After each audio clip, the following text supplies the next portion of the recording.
Hello world, this is Shruti Pandey, and today I have with me Sahil Bhargava, who's the founder of Bharosa Club. And today we are going to get to know more about this amazing individual and his journey of how he has led onto his founder's journey and amazing Paisa Vasool Club that he's trying to create for getting more financial literacy in our country. So thank you so much, Sahil. It's really amazing to host you on the podcast. Thanks, Shruti. Fan of the podcast and like what you're doing. So happy to be a part of it. And thanks for having me on. Thank you so much. So I have created three questions. Should we just start and dive into them and get to know about you and your journey? Absolutely. Happy to do it. Okay, so my first question is, and it's one of my personal favorites. I never have a favorite, but this one's really a favorite. And it's mostly like when you're an Abhishek Bachchan and you have parents like Amitabh Bachchan and Jaya Bachchan, and you're living to strive on the legacy.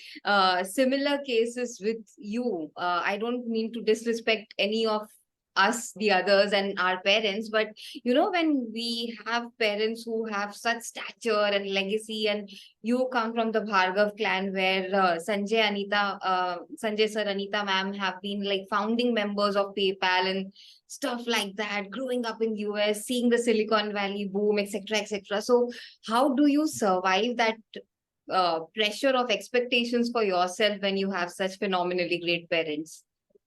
Yeah, that's a great question. I think you categorize it well. A lot of times you can view it as pressure, but I think really, if you look at it clearly, it's an opportunity and a blessing, to be born into a family where, it's very clear that you can make a difference in the world from a young age. You see people making a difference in the world growing up, and they set an example for you to lead your life in a similar way. And I think most of us, if we actually look at it, come from childhoods like that, not very different than my childhood.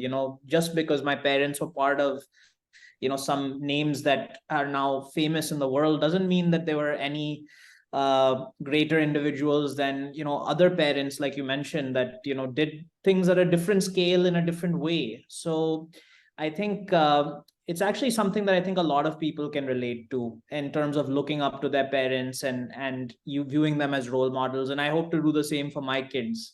So really, what I took away from that experience of seeing my parents kind of do what they did when I was growing up was saying that I need to do something similar for the world. I need to make a mark, leave the world a better place than it was when I came in the world in some fashion.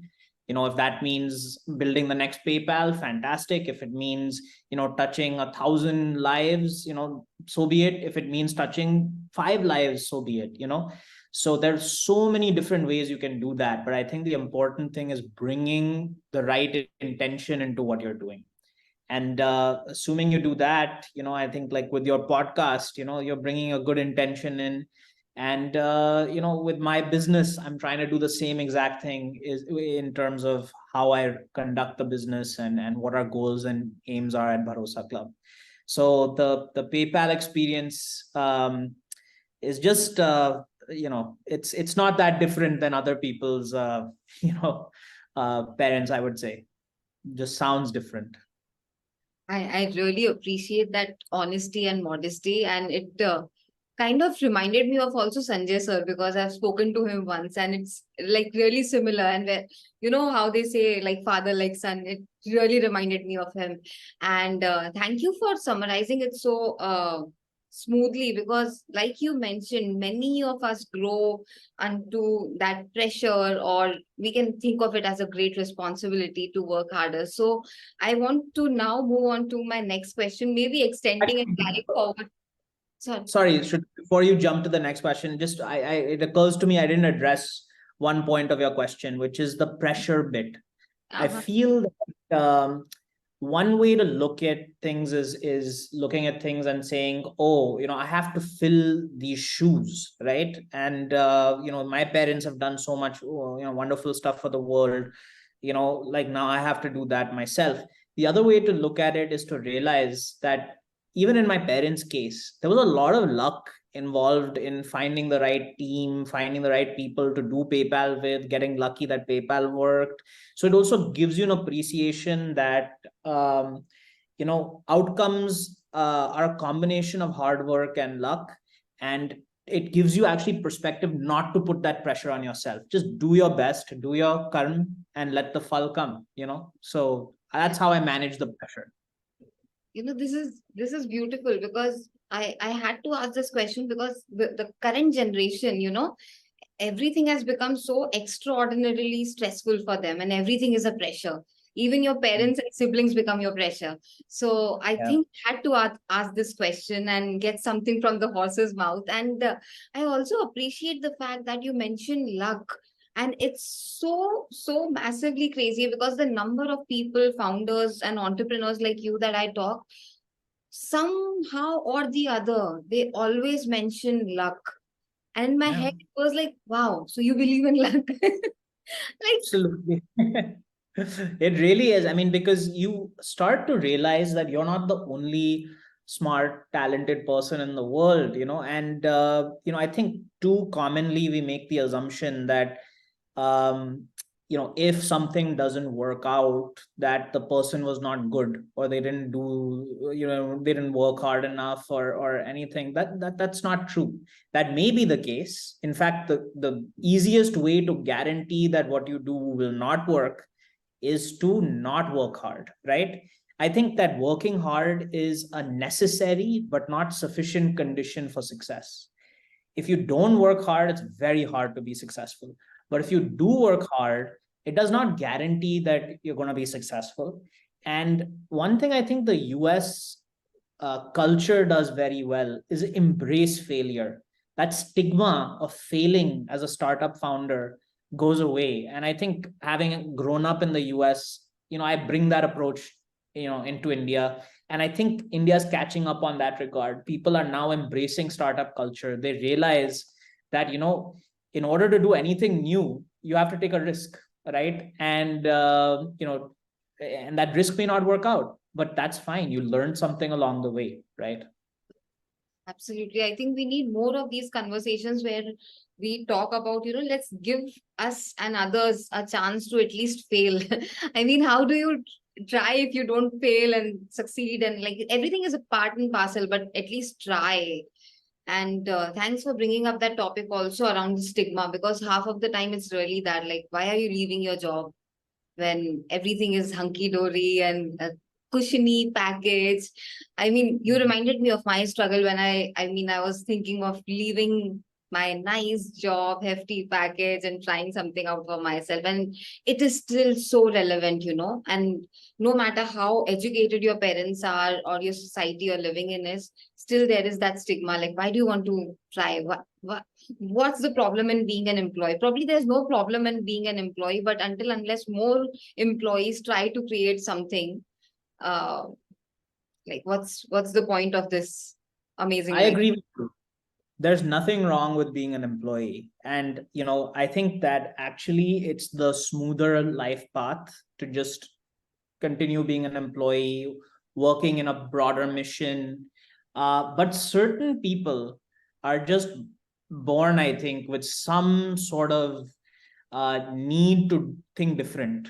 And if you're one of those people, then you will not be happy as a career, employee. You have to be able to express yourself. You have to be able to try different things, try new things. And that's where the founder life really comes in. And it's not just the founder life, even what you're doing, you're not, founding a company per se, but, the whole, content creation space, it's very similar. It's about people that have a different narrative to tell, a different story to tell to their audience, a different style of, conducting interviews, etc. Whatever it is, you want to do something different. And, for people like that, while it's not the norm, um, I think not trying is a recipe for feeling unrealized in your life. You gotta try it. If you have that gene, let's call it a gene. I don't know if it's a gene or not, but if you have that temperament, you gotta roll the dice and try and believe in yourself, because that's what life is about, no? Following your passions and trying stuff. I love the way you said that, really. And I mean, the way this conversation is going so smooth and so amazing and so natural, I feel like asking, like, did you ever feel that if being an employee, I can do so much for XYZ brand or XYZ employer, I can do something for myself and create something for the society at large. Did that ever happen with you? Because I'm sorry, that was the case with me. So I felt like asking this because I genuinely want to understand. Does that happen, or is it just you wanted to do something while growing up? I mean, no, I think you're hitting on something. I mean, ultimately, any time you decide to do something on your own, the Mhm. right way to approach that is not to just do something on your own, just to do something on your own, right? I mean, when you do something new, uh, you can do something new that is not valuable to the world, right? Like, I mean, like, I don't know, you can open a terrible restaurant that serves bad food, right? I mean, that's also new. But ultimately, when someone starts something new, the right reason to do it is because you think you can do something better, right? Or different in a way that is going to appeal to people more than what's out there, right? Yeah. So I certainly felt, as a employee, that um, I could make a bigger mark, trying to do something on my own, right? So it was the ingredients of two things. One was having that creative spark, and the second was finding an idea where I felt like the market had room, and it was not doing things as well as it could be done, right? And that's kind of what led me to start Bharosa Club. My second and third questions for you are really a follow-up to this, and I want to extend this narrative beautifully in the similar way that we have been talking. So while we are talking about the employee thing, and I think it's one of the curses or boon, whatever we may call that, you're a high achiever, high performer, good academics and stuff like that. And you can really be happy again in that lifestyle and in that life for the amazing brands that you have worked for, the amazing academia that you come from and stuff like that. But still you decided to start your own journey, your own entrepreneurial stuff. So, what led you to that, and how did you get your first 100 customers? Sure. So, what ultimately leads you to that is a calling. You feel a calling and you can't ignore the calling. Like I said, that if you are the type of person that has that creative spark, if you are the type of person that feels like there's something you can do better in the market, you know, it's very hard to ignore that calling. It basically, if you're the right kind of person to do a startup, it just feels like destiny, like you have to do it. And so there was no option really. I mean, like, for me, had to do it. It was not an option. So because the pull of the idea and the pull of that creative juices that were running in me, just made it a very easy decision to make. And the fact that I think doing it at a time where it works for you financially, right? Like, I had worked for many years. I had saved up a good chunk of savings, so that I wasn't gambling too much, in terms of my family resources. That's also important. You have to be able to focus on what you're doing and not worrying about how am I going to put khana on the table, because anytime you do a startup, that you're taking some risk, right? So that's one part of your question. Now, the second part of your question you asked is, how did you get your first 100 customers? So I'd say that we've been pretty very pleasantly surprised at the growth trajectory that we've seen at Bharosa Club. I think in today's day and age, reaching the customer, if you have an interesting narrative to tell, couldn't be easier than at any time in history. It just gets easier and easier every year to stand out. And whether it's mechanisms like YouTube or podcasts, via Spotify, or it's LinkedIn posts or Facebook or whatever, there's so many ways to reach a potential customer. So I would say the way that we got our first 100 customers was, first, the most important ingredient is have a product that actually adds value, right? That fills some sort of need. If you're trying to sell someone a product that you don't believe in yourself, you're never going to be able to sell it, right? Well, you may be able to trick people into it, and but you're not going to build a lasting business like that. If you really want to build a lasting business, you got to do something that you actually believe is very valuable for the customer. So step one was building a product that we thought was tremendously valuable for the right customer, and putting a price point that was very affordable. So Bharosa Club membership is only 1,000 rupees for a year, because it's all technology driven. And so it doesn't cost us anything to service an incremental customer, etc. So we wanted to make it very affordable. And for that 1,000 rupees a year, we think we deliver enormous value to the right customer, the customer that wants help in getting paisa vasool in their financial investing products, right? And so that was step one, having a product that was different, valuable, and the price value equation was attractive to the customer. Then we had something that we said that, hey, this can work in the market, right? Now the second step is great. You have this product, you have this story, but how do you reach those customers, right? Because that's the other challenge. And for us, it was a lot of LinkedIn posts that we did. We also had a few emails, customer list of emails that we used to get the launch out there, and propagate it a little bit. I also went on a podcast, Anupam Gupta's Paisa Vaisa. That also helped get our story out there. And so doing these things, we were able to, grow well beyond our expectations with spending zero. We spent zero on marketing. So, I think a combination of all these things sort of came together.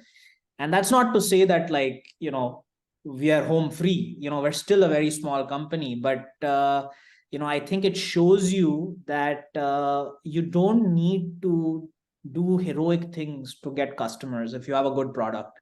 You just need to get the story out there. Yeah. I mean, you reminded me of something which I kept saying to my CXOs and bosses. That what's the point of having a Taj Mahal if the world doesn't know about it? Like, if we have built a Taj Mahal, so there has to be some word of mouth, right? So we call it marketing for sure, but the first thing is the product. If there is no product, what are you going to market in the first place? But yeah, I think these two things go hand in hand, and it felt like a founder session one-on-one. If somebody wants to really start this out, you explained everything point by point so well. Yeah, actually, on that point, it's a good point you made, Shruti, about the, there's no point having a Taj Mahal if you can't get it out there and no one knows about it. Like, that's totally correct. But what I would say, which is a subtle nuance to that, is that the better your product, the easier the marketing becomes, right? If I had a product, sorry? That's the reason why Taj Mahal, nothing else.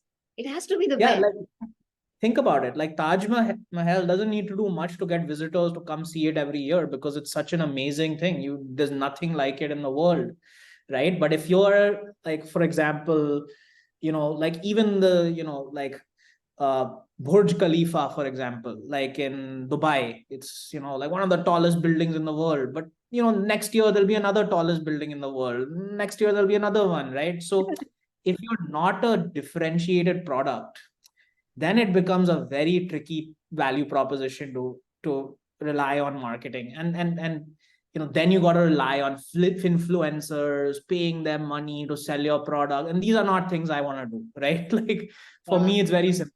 I want to build a good product, get the story out there, and let the right customers come to us. I don't want to push it on people.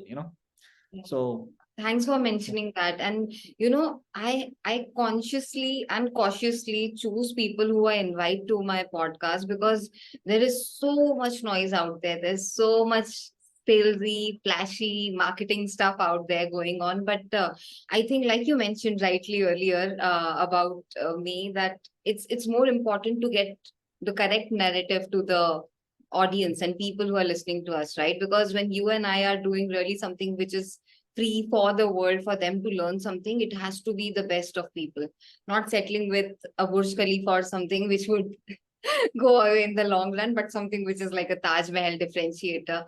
So Yeah. this is really going great. And you earlier mentioned a point which really fits well with my third question, which is, how is Bharosa different from the rest? Again, while we are talking about all this thing, I think our entire story has brought us to this build up, because again, there are so many people who are trying to be, like you mentioned, financial influencers, and there are applications, there are trading Yeah. applications, there are MF portfolios. There's so many things going on, right? Mutual fund portfolios, I mean, and stuff like that. So while there is so much chaos and stuff going on, how is Bharosa different than the rest? Yeah, so I think the fundamental thesis that we had at Bharosa Club, me and my co-founder, once we launched it, was that financial products, particularly investment products, are the only products in the world where a customer buys them without knowing what they're spending on the product and what they're getting in return. And if you actually think about it, I don't know if you have a mutual fund portfolio, or you use an advisor or whatever, or you manage a stock portfolio or whatever. It is extraordinarily difficult, actually impossible, for a customer to actually know how they're performing, because everybody's portfolio is different. Hmm. Shruti, you may have come into the market at a certain time, come out of the market at a certain time that's different than me. You may hold debt in a different ratio than I hold. You Hmm. may be in small caps, large caps in different ratios than me. How do I know how I'm doing? Right? That is the big gap that Bharosa saw in terms of people's investment journeys. They do not know how they're performing. And one of the biggest anxieties that we feel and see around us is that customers don't like that anxiety. They don't know if they're keeping pace with where they need to be to retire. They don't know how they're doing. They don't know if their advisor is giving them paisa vasool. They don't know if their mutual funds are giving them paisa vasool. So where Bharosa is different is we are squarely attacking that sort of gap in knowledge. We want to arm our customers with the data to understand what is working for them and what is not working, and so that they can make better decisions going forward. So I think that's Bharosa's biggest differentiator. We're the only sort of platform that enables you to truly understand to the nearest pesa how any bet you've made, any advisor you've used, any mutual fund you've used, are they really working for you or not? We're the only technologies that's able to show that, because it's very, very hard to do. And that's where we've invested our time in building tech to answer that question. Right now, it's just for mutual funds, but we're going to expand it to stocks also. That's really amazing. And I think your previous experiences also of working as a financial expert has probably helped you to create this entire Bharosa, right? Because until unless you have that faith and Bharosa on yourself, how can you create something like this for the world? So this is really amazing, and I really appreciate that you never hesitated in answering any of my tough questions. I understand these are not easy questions which I asked you, and doing it live is not easier either. This has been really great, and I only wish you the bestest paisa vasool that can happen for Bharosa, because this felt like a paisa vasool Bharosa conversation to me. Great. Genuinely, so subtle, so effective, so to the point, without running around the bush. I really appreciate it. And if you feel, Sahil, that at any point I've missed asking you something, or you wanted to speak something about, because this is your journey. This is the platform where you are invited to share your experiences. If there's anything that you feel that I missed out on, please, the stage is all yours. It always was.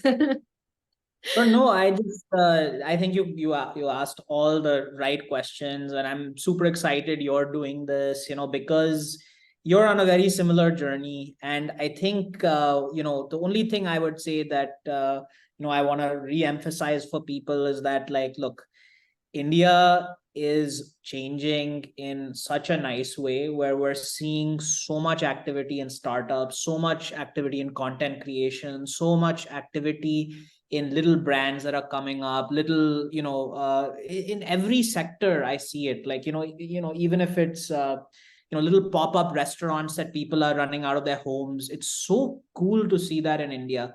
And what I want to, like, basically just emphasize for the audience is that, if you have a dream, if you believe, you have those creative juices, if you believe in yourself to be able to do something new in the market, go for it. Like, it's not going to work in a straight line. There are going to be many ups and downs, like, and the biggest quality I think that we all need to do on these journeys of sort of creating something new is not to give up too soon. Like, I can tell you, before we launched Bharosa Club, there were many times where you would just say, oh gosh, the technology is not working, this is not working, should I just give up? And what you need to realize is that just keep going at it. As long as you believe in your dream, keep going at it. Ultimately, um you'll have a really good shot at succeeding. And if you don't, you'll learn a hell of a lot along the way. So it's a great journey. So yeah, I really like what you're doing, Shruti, and I think we need more of this, in India. So Thank you. Thank you. That's really very sweet of you to say that. And again, thank you so much for giving me your time today, because really, really I enjoyed these questions. To create those right questions, it was really difficult for me looking at your entire profile and journey and stuff that you've done. So, and getting all those things in a very small time is difficult, but I really appreciate your honesty, and you're doing great work for financial literacy in India, and I hope this takes you places, because yeah, thank you so that's much. what I genuinely feel for you. Thank Thanks so you so much. much. Thank It you. was a pleasure. Bye bye.